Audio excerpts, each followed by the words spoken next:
నర్మదా. నేను oil feed తరపు నుంచి కేసముద్రం అండ్ ఎలికుదురు మండల్ ఫీల్డ్ ఆఫీసర్ని. సో మనకి ఇప్పుడు ఈ రోజు జరుగుతున్న కార్యక్రమం ఏంటంటే mega oil palm plantation program Kesamudram mandal Mahabubabad village Irasani Renuka and Karthik Reddy గారి ఫీల్డ్ లో జరుగుతుంది. ఈ ఏరియా వచ్చేసి 7 acres. సో మనకి రైతులు ఏంటంటే first of all subsidy pattern ఉందండి ఆయిల్ పామ్ లో. ఫస్ట్ వచ్చేసి ఆ మొక్కలకి మనం బయట తీసుకున్నట్లయితే 200 రూపాయలకు ఒక మొక్క వస్తుంది.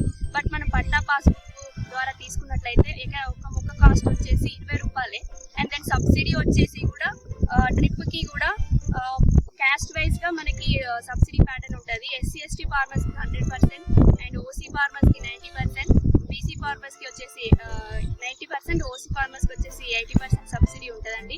అదే కాకుండా ఆయిల్ పంప్ పెట్టుకోవడం వల్ల కోతుల బెడద కానీ దొంగల బెడద కానీ ఎలాంటి ప్రాబ్లం ఉండదు. ఇంకొకటి వచ్చేసి మనకి మెయిన్ గా రైతులందరూ టెన్షన్ పడేది ఒకటే అండి, మనకు హార్వెస్టింగ్ చేసిన తర్వాత పంటను ఎక్కడికి తీసుకెళ్లాలి అనేది ఒక క్వశ్చన్ మార్క్ లో ఉంటారు.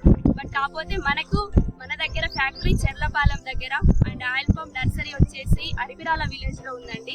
సో చెర్లపాలెం దగ్గర మనకు నర్సరీ ఫ్యాక్టరీ స్టార్ట్ కావడానికి కొంచెం టైం పట్టొచ్చు. బట్ ఇంతలో మనం 15,000 ఎకరాలైన ప్లాంటేషన్ ఉంటే మనకి ఆయిల్ పంప్ ఫ్యాక్టరీ అనేది రన్ అవుతుంది. సో రైతులందరూ ముందుకొచ్చి ఆయిల్ పంప్ పెట్టుకోగలరని మనస్ఫూర్తిగా కోరుకుంటున్నాను. అండ్ ఇంకొకటి వచ్చేసి సబ్సిడీ అండి. ఒక ఎకరాకి 4,200 రూపీస్ అనేది మనకి ఆయిల్ పంప్ అంతర పంటగా ఫెర్టిలైజర్స్ కానీ ఇవ్వడం జరుగుతుంది. సో అలా మీరు ఎన్ని ఎకరాలు వేసుకుంటే దాని ప్రకారం మనం సబ్సిడీ ఇవ్వడం జరుగుతుంది. అండ్ మీకు మీ లెవెల్లో ఫార్మర్స్ ఎవరైనా కాంటాక్ట్ అవ్వాలనుకుంటే AEO sir Kesamudram AEO Rajendra sir అయినా and AEO Mahabubabad Ravivarma sir అయినా ఆయిల్ ఫీడ్ తరపు నుంచి నా పేరు నర్మదా. సో మీరు ఎవరైనా నన్ను కాంటాక్ట్ అవ్వచ్చు. అండ్ కుమార్ డ్రిప్ ఇరిగేషన్ నుంచి అశోక్ కూడా అవైలబుల్ గా ఉంటారండి. మీరు ఎవరైనా కాంటాక్ట్ అవ్వచ్చు. దయచేసి అందరూ ముందుకు రావాలి.